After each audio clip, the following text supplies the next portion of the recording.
All right, let's get this show started. In today's news, Tracy Cortez is out for UFC Tampa. With just over a month until the UFC Tampa card set for December 14th, Cortez has been forced out of her scheduled fight against Miranda Maverick. This is now the second time Cortez has canceled on a fight against Maverick. In her last matchup, she was scheduled to fight Miranda, but plans changed after she accepted a short notice opportunity to face off against Rose Namajunas at the UFC Denver card. This time, Cortez has pulled out of the fight, tweeting, "Unfortunately, there was a miscommunication with me fighting December 14th in Tampa, as I informed the UFC weeks ago that I won't be able to fight in December due to health issues that require me to have surgery. I look forward to getting back in the cage early next year." With Cortez out, the search for a new opponent for Maverick has begun. Michael Chandler shares his prediction on the Makhachev vs. Tsarukyan rematch. In a recent interview with the New York Post, Chandler, who is scheduled to rematch Charles Oliveira next week at UFC 309, shared a bold prediction for Islam vs. Arman, stating that Makhachev will smoke Tsarukyan. No, there's not. You know, he's just a young, hungry dude, making his presence be known. You know, and he's matured. He's got some great wins. His last win was over Oliveira, my next opponent. So he's earned this title shot. This is going to be a rematch with him and Islam. He's doing his thing, but yeah, he doesn't like me. Says bad things about me. You know, after he beat Oliveira, I was actually I went back and congratulated him. I mean, it's one of those things, man, where I don't hold any animosity toward anybody. You know, I've had my spats with Cormier. I've had my spats with these different guys in the past, man. I enjoy competing against people, whether they like me or don't like me. I'm going to always operate like I don't necessarily like the guy, my opponent, but I don't have anything against him. I don't go into the octagon with any malice or ill will in my heart. That's where I perform the best. Like I said, a happy fighter is a dangerous fighter. And that's my own personal, I guess, anecdote of my career thus far. But Arman's doing his thing, man. I wish him well. I think Islam absolutely smokes him, but at least he's got great hair. Tom Aspinall is inspired by Khamzat Chimaev. Chimaev has silenced his haters with his UFC 308 performance. Not only that, he's earned a new fan within the UFC, interim heavyweight champ Tom Aspinall. Aspinall, who is a couple of weight classes above Khamzat, admitted that he'd love to be as dominant as Boris inside of the octagon. In a recent interview with Red Corner MMA, Aspinall said, "The guy is absolutely incredible. To do that to Robert Whittaker, honestly, it just inspires me to be better because you go in and dominate a former champion like that. Being completely one-sided, inspiring, man. He's definitely going to be a champion. I want to see him versus DDP next. There's nothing against Sean Strickland, but we've already seen that." Colby Covington claims he offered to fight Shavkat Rakhmonov at UFC 310. Rakhmonov was supposed to fight Belal Muhammad for the welterweight title in the main event of UFC 310 on December 7th. However, Belal had to withdraw from the bout due to a foot injury. Rakhmonov then said he wants to remain on the card to fight for an interim welterweight title. Currently, Shavkat is still without an opponent, but Colby Covington recently stated in an interview with Submission Radio that he has offered to step in. You can check the full interview on Submission Radio's YouTube channel, links below.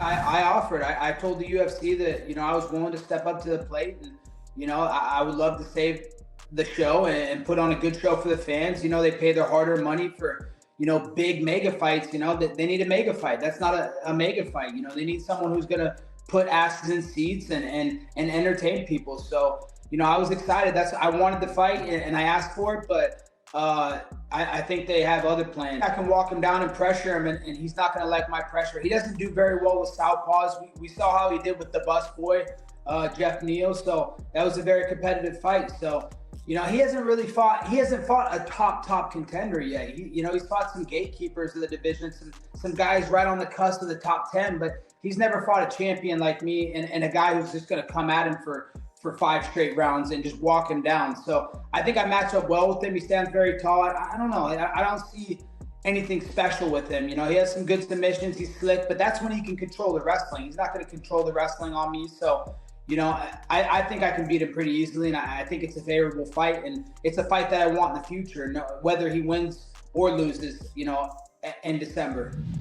Islam Makhachev's filming a Netlifx documentary. The UFC lightweight champion was recently seen filming a documentary inside of an MMA cage against the backdrop of the Dagestani mountains.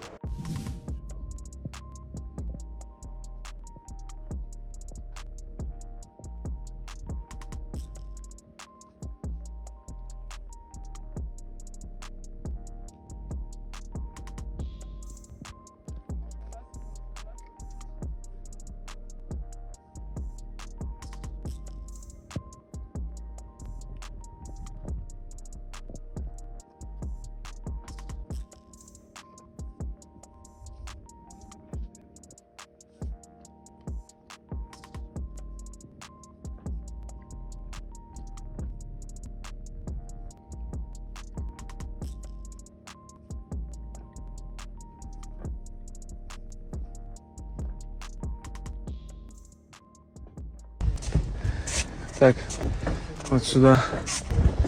Чисто 5 по 5. Соперник нужен.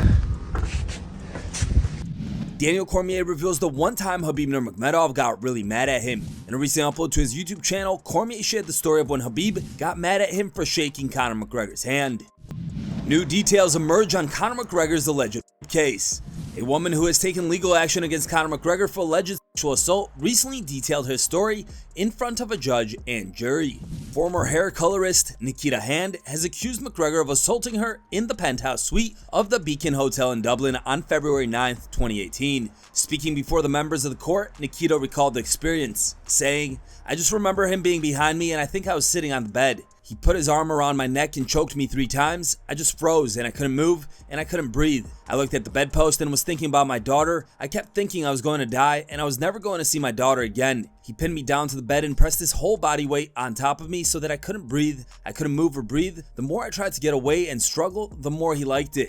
In her statements to the court, Nikita reflected on what McGregor said to her before it all started, and said that hours before the incident, she attended a costume party at a club, drank alcohol, and took cocaine. She said that McGregor, whose cousin she was friends with, commented on an Instagram post of hers asking where she was. The comment came weeks after Hand told McGregor to give her a bottle of Popper 12, the UFC star's Irish whiskey brand, to which McGregor responded, "You can get whatever you want, Nikita." As the night progressed, Hand said she spoke on the phone with McGregor, who said he'd pick her and her friend up. Then, somewhere between 9 and 10 a.m., McGregor and a security guard arrived by car. The car stopped to pick up Lawrence. McGregor exited the vehicle and came back with what he said was cocaine. Hand said she and her friend did some cocaine and were taken to the hotel, where they thought there would be another party. The group went up to 2 connecting rooms. At one point, Hand said security closed the doors between the rooms, leaving her with McGregor. Hand said McGregor made verbal, then physical advances on her as she tried to push McGregor away and brought up his engagement to longtime fiance Dee Devlin. According to Hand, McGregor said, "That's how I felt in the octagon. I had to tap myself out 3 times. That's how I felt," as he forcibly had sex with her. Hand alleges she doesn't have much recollection beyond that, other than being taken home in a taxi later that day. After telling her mother what happened, she went to the emergency room. 1 month later, she notified police. In the claim that was reported by the New York Times in 2021, Hand cited having psychological and emotional problems caused by the alleged rape, saying she's been unable to work since May of 2019 and is seeking damages of 1.79 to 2.13 million for lost wages, past and future, a change of homes, and medical expenses. It's time for today's top memes. 3rd place was posted by Robert.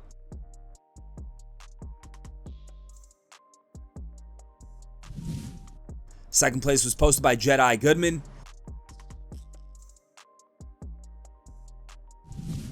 And the top pick was posted by Mike Perry. For Conor McGregor!